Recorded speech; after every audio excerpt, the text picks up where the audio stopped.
चरित्रामृत मध्यलीला text 6 137 chapter 6 137 स्वतः प्रमाण वेद सत्ययैकय लक्षणा करिले स्वतः प्रामाण्य निहय. So स्वतः प्रमाण वेद्य सत्ययैकय. So the Vedas are self-evident.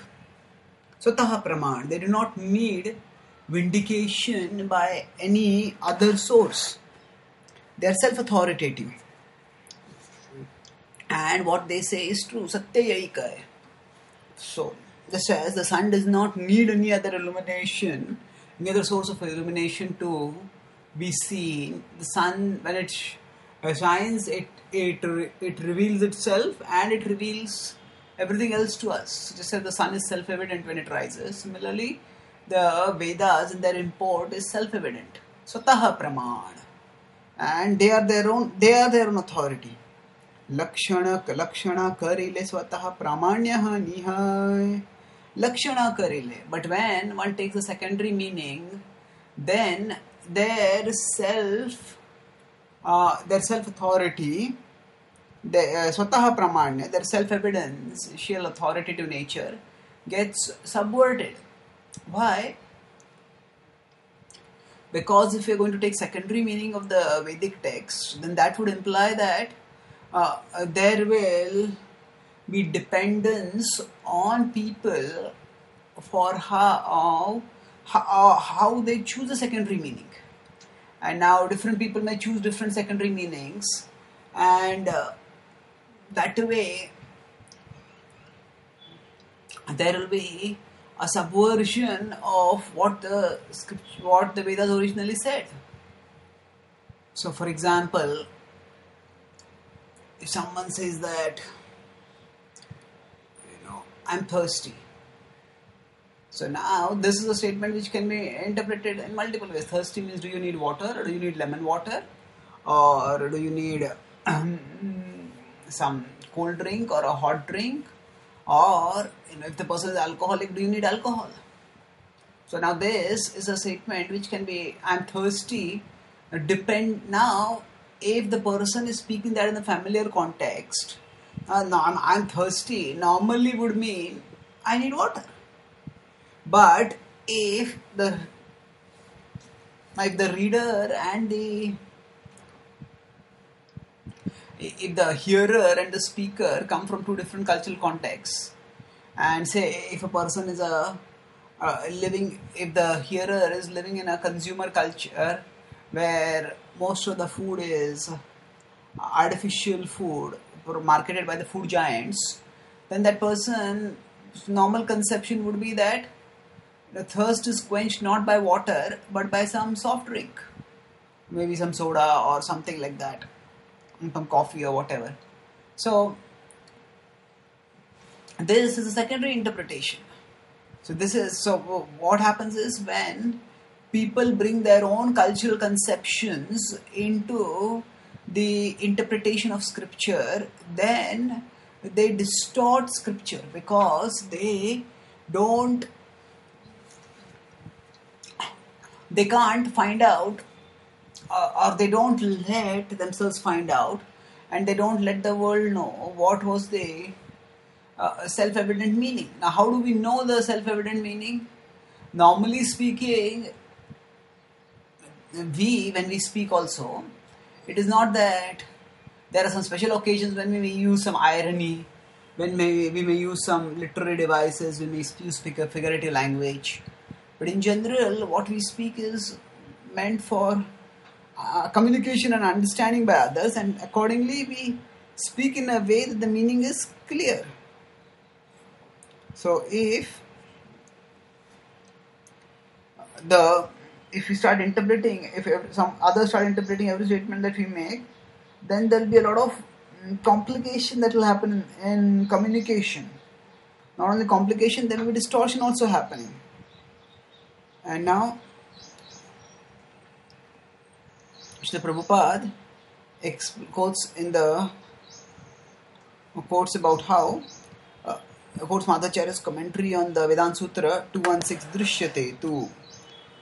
He quotes where Madhacharya quotes in the Bhavishya Purana about What are the scriptures?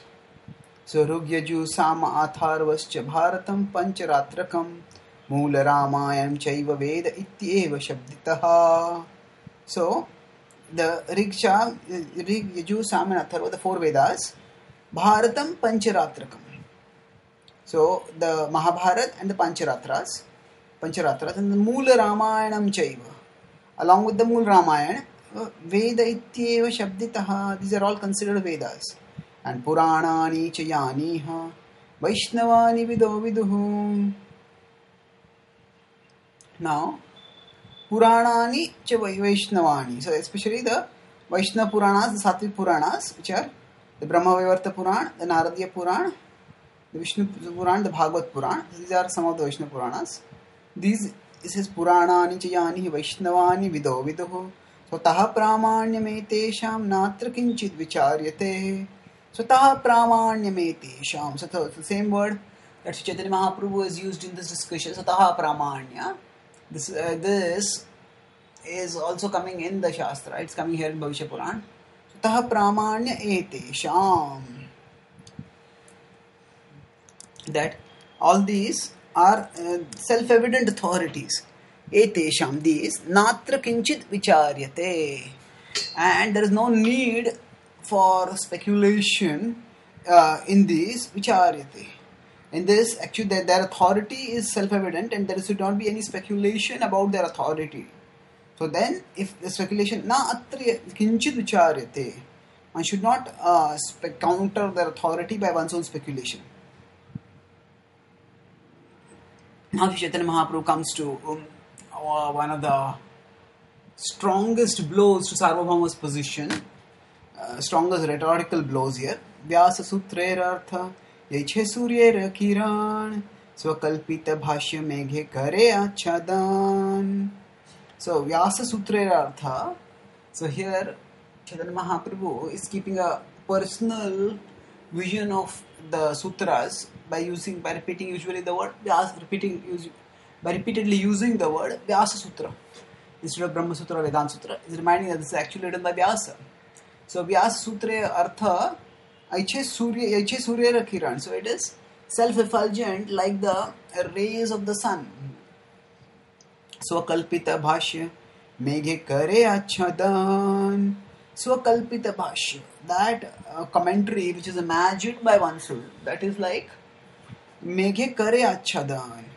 It is like the cloud that covers the true import of the scripture.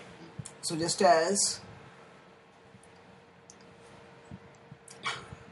the sun, when it is obscured by clouds, cannot be seen by observers from below. Similarly, the concocted commentaries, they obscure or they obstruct, they deprive the hearers of scripture, an understanding of the true import of scripture.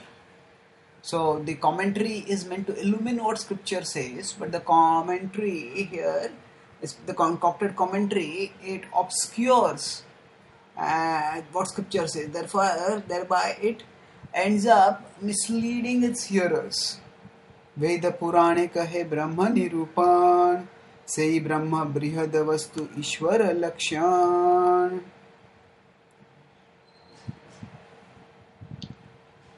So now Chaitanya Mahaprabhu is going into further argument. Veda Purane kahe Brahma Nirupan.